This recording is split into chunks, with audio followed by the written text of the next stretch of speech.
YCP 4వ జాబితాపై కసరత్తు కొనసాగుతోంది.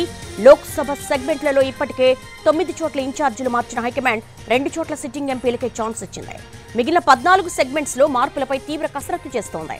మరోవైపు 59 అసెంబ్లీ నియోజకవర్గాలు ఇప్పటికే మార్పులు చేసిన వైసీపీ మరో 5-6 నియోజకవర్గాల్లో ఇన్ఛార్జీల మార్పుపై ఓ స్పష్టతకు వచ్చింది. దీంతో సీఎంఓకు నేతలు క్యూ కడుతున్నారు. ఎమ్మెల్యేలు చిర్ల జగ్గిరెడ్డి, గోపిరెడ్డి శ్రీనివాసరెడ్డి, రవీంద్రనాథ్ రెడ్డి తాడేపల్లి క్యాంపు కార్యాలయానికి చేరుకున్నారు. కాసేపట్లో క్యాంపు కార్యాలయానికి మాజీ మంత్రి బాలినేని శ్రీనివాసరెడ్డి కూడా రాబోతున్నారు.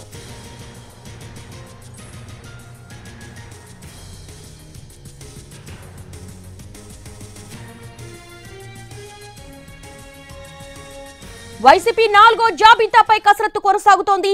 లోక్సభ సెగ్మెంట్స్ లో ఇప్పటికే 9 చోట్ల ఇన్ఛార్జీలు మార్చింది హైకమాండ్. దీనికి సంబంధించి లేటెస్ట్ డెవలప్మెంట్స్ తాడేపల్లి కార్యాలయం నుంచి మా ప్రతినిధి రెహనా మరిన్ని వివరాలు అందించడానికి సిద్ధంగా ఉన్నారు. Rehana, 4th list almost ready అయిపోయినట్టుగా తెలుస్తోంది. ఆశావహుల సంగతి ఏంటి? ఎవరెవరు సీఎంఓకి వస్తున్నారు?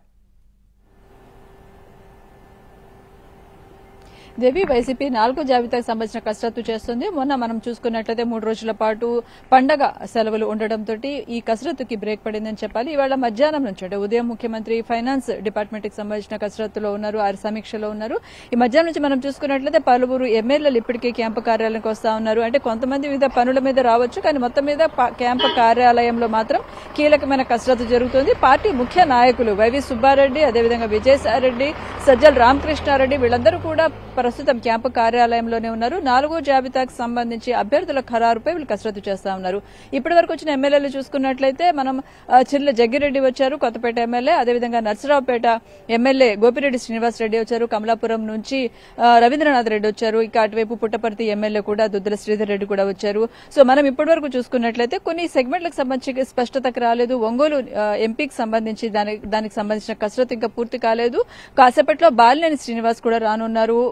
ఒంగోలు ఎంపీగా మాగుంటకు అవకాశం ఇస్తారా, లేదంటే మరొక అభ్యర్థిని చూస్తున్నారా అనే దానికి సంబంధించి కొంత స్పష్టత రావాల్సి ఉంది. ఇప్పటికీ కూడా గత కొద్ది రోజులుగా ఈ అంశానికి సంబంధించి చర్చోపచర్చలు జరుగుతున్నా కూడా అభ్యర్థి ఖరారు విషయంలో హైకమాండ్ ఒక నిర్ణయానికి రాలేకపోయిందని మనం చెప్పాల్సి ఉంటుంది.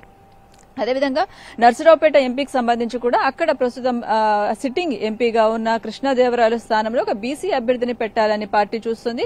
అయితే బీసీ అభ్యర్థిని వద్దు, కృష్ణదేవరాయలకే మరొకసారి అవకాశం ఇవ్వండి అని పల్నాడు జిల్లాకు సంబంధించిన ఎమ్మెల్యేలు ఒక దఫా ఇప్పటికే ముఖ్యమంత్రిని కలిసి విజ్ఞప్తి చేశారు. ఇప్పుడు నర్సరావుపేట ఎమ్మెల్యే గోపిరెడ్డి రావడం కూడా దీనికి సంబంధించి ఈ కోణంలో ప్రాధాన్యత సంతరించుకుంది. అదేవిధంగా సినీ డైరెక్టర్ ఆర్జీవి కూడా ఇవాళ ఉదయం నుంచి క్యాంపు కార్యాలయంలో ఉన్నారు. సో ఆయన రాకకి కారణం ఏంటి, అదేవిధంగా ఆయన రాక ప్రాధాన్యత ఏంటి అనేది ఇంకా స్పష్టతకు రాలేదు. ఆయన మరి కాసేపట్లో బయటకు వచ్చే అవకాశం ఉంది. అయితే మరోవైపు చూసుకున్నట్లయితే మిగతా అసెంబ్లీ సెగ్మెంట్స్, అదేవిధంగా లోక్సభ స్థానాలకు సంబంధించి ఇప్పటి వరకు 9 లోక్సభ నియోజకవర్గాల్లో మార్పులు చేశారు. ఒక 2 సెగ్మెంట్లు అయితే మార్పులు చేయడానికి ఆస్కారం లేదు. రాజంపేట నుంచి మిథున్ రెడ్డి కంటిన్యూ అవుతారు, అదేవిధంగా కడప నుంచి అవినాష్ రెడ్డి కంటిన్యూ అవుతారని పార్టీ వర్గాలు స్పష్టం చేస్తా ఉన్నాయి. సో మిగిలిన 14 లోక్సభ నియోజకవర్గాలకు సంబంధించి అభ్యర్థులు ఎవరు ఉండాలి అనే అంశం మీద కసరత్తు కొనసాగుతా ఉంది. అటువైపు అసెంబ్లీ నియోజకవర్గాలకు సంబంధించి కూడా పలు సెగ్మెంట్లలో ఇంకా స్పష్టత రాలేదు.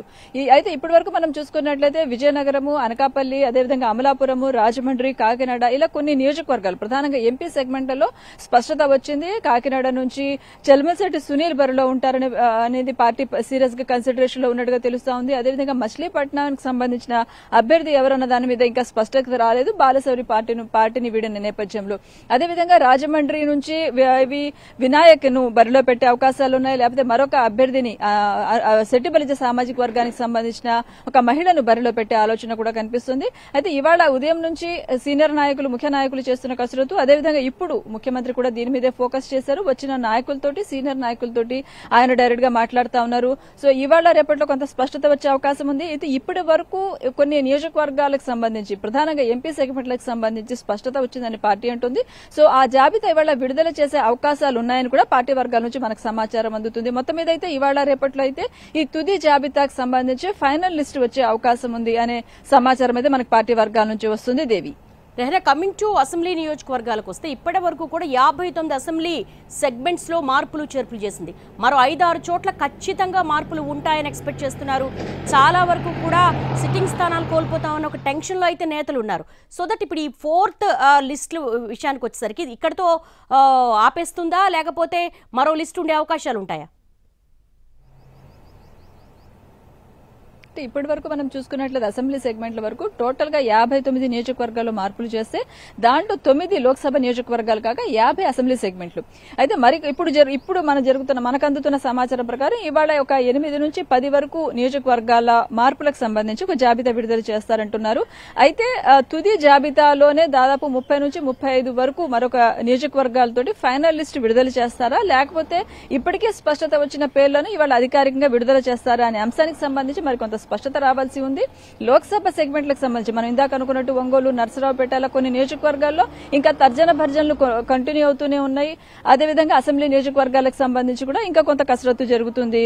దేవి, ఇవాళ కొంత జాబితా ఇవాళ విడుదల చేసే అవకాశాలు అయితే కనిపిస్తున్నాయి. Devi, all right Rehana, thanks for the live updates. మొత్తంగా అయితే లిస్ట్ రెడీ అయిపోయింది, తీవ్రంగా కసరత్తు చేస్తూ ఉన్నారు.